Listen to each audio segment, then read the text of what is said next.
वाह, क्या आईपीओ है। वाह क्या आईपीओ में सर, कोई वैसे आईपीओ तो नहीं खुला हुआ, लेकिन हाँ जिनके आईपीओस आ चुके हैं, जो मार्केट में ट्रेड कर रहे हैं, जहां पर आपकी महारत हासिल है सर, उनके खुल रहे हैं लॉक इन्स। इस हफ्ते अगर आप देखेंगे तो कुछ 10 कंपनियां हैं जिनके कुछ 30,000 करोड़ रुपए के लॉक इन खुलने वाले हैं। उसमें 2 कंपनियां हैं जिनके आज ही खुल रहे हैं और 2 कंपनियां जिनके कल खुलेंगे। तो इसमें एकम्स ड्रग्स है, एक स्टड्स एक्सेसरीज़ हैं।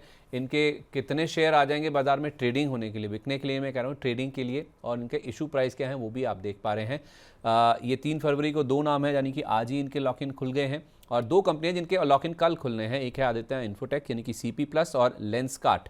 अच्छी खासी क्वांटिटी है आदित्य इन्फोटेक की, जो कि बाजार में आ रही है ट्रेडिंग के लिए। तो सर इनमें से कोई ऐसा नाम जिसमें आपको थोड़ी अपसाइड या किसी में कोई डाउनसाइड दिखती हो? सर मुझे लगता है कि लेंस कार्ड एक बहुत ही बढ़िया कंपनी है। लेंस कार्ड को आपको अभी भी होल्डिंग रखना चाहिए, और रिसेंटली हमारा रिकमेंडेशन भी था लेंस कार्ड। हमने देखा जिस दिन लेंस कार्ड लिस्टिंग हुआ था उस दिन अप्रोक्स 359 356 के आसपास का एक डाउन साइड, एक नीचे आने के बाद जो फिर से 400 के ऊपर जाम लगाया लेंस कार्ड, उसके बाद जैसे ही 425 के ऊपर सस्टेन किया, मेरे तरफ से बाई कॉल आ गया था, और आज भी ये बाई मूड पे ही है। बहुत ही बुलिश काउंटर लग रहा है। एंड बहुत सारे कंट्रोवर्सीज हुआ कि नहीं, इसका तो पी रेशियो बहुत हाई है, वैल्यूएशंस बहुत महंगा है, 70,000 करोड़ के आसपास का वैल्यूएशंस है।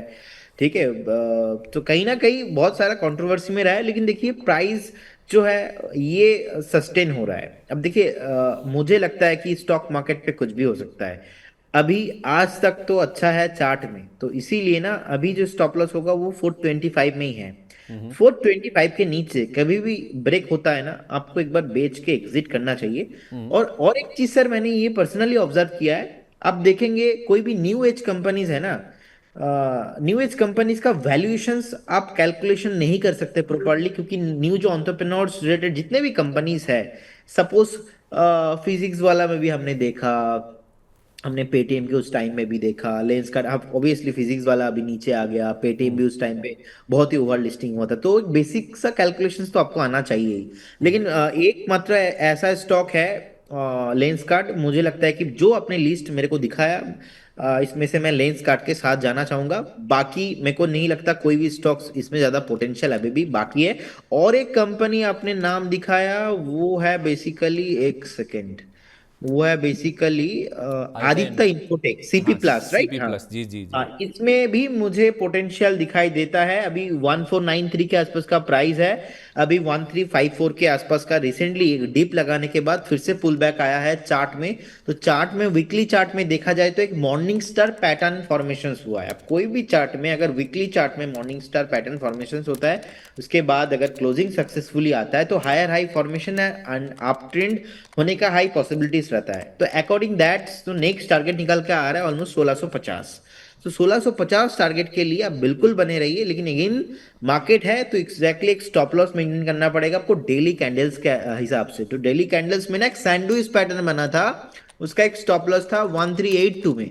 तो 1382 में एक स्टॉप लॉस मेंटेन कीजिए और बने रहिए आप सीपी प्लस, आदित्य इंफोटेक में। और सेकंड मैंने बताया लेंस कार्ड, ये दोनों स्टॉक्स ही मुझे अच्छा लगा। ठीक है, इसी लिस्ट में ना सर, इसी कड़ी में एक इस लिस्ट में जो और नाम है जिनके 5 और 6 तारीख को आईपीओ के लॉक इन खुल जाएंगे ना, उसमें एक एनएसडीएल प्रोमिनेंट नाम है सर, जिसका परसों यानी कि 5 फरवरी को लॉक इन खुलने वाला है। ये करीब करीब 15 करोड़ शेयर हैं सर, जो कि आईपीओ के दौरान जारी किए गए थे, उनका लॉक इन खुलने वाला है। 800 रुपये का सर इशू प्राइस था, 880 रुपये पर लिस्ट हुआ था, मुझे आज भी याद है।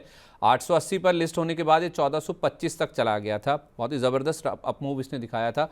और अभी आप देखेंगे तो रिसेंटली सर, आज ज़रूर ये 5% के आसपास का अप मूव दिखा रहा है, लेकिन रिसेंट जो लो था वो करीब 880 के आसपास का था, जो कि इसने पहले ही दिन खुलने के टाइम पे लगाया था। उसके बाद उसके नीचे कभी नहीं गया।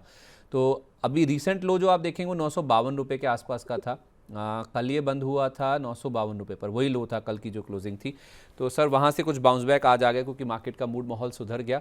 ये 1425 वाला सर अगर 1000 के नीचे मिल रहा है तो अच्छा मौका है।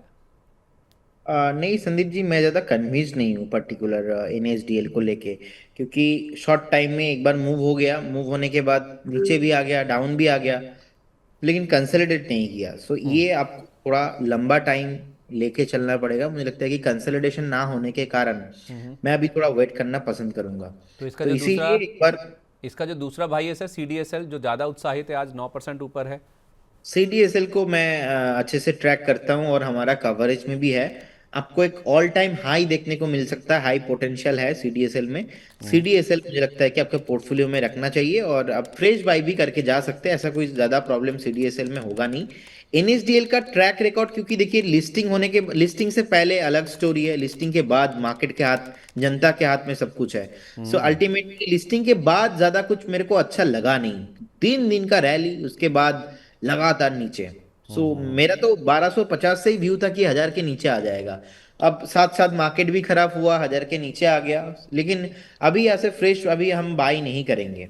और सेकंड जो आपने स्टॉक दिखाया, M&B इंजीनियरिंग लिमिटेड, अभी 333 के आसपास का है, आज तो 9.25% अभी ऊपर है। देखिए आज का ही ऑलमोस्ट इसी हफ्ते का हाई हम देखेंगे 366 के आसपास। हाँ, आज ही का तो 366 के आसपास का टॉप है, बना के नीचे आया है। मुझे लगता है कि आपको उछाल में एग्जिट होने का ही प्लान ढूंढना चाहिए। यहाँ पे भी चार्ट उतना बढ़िया लग ही नहीं रहा है।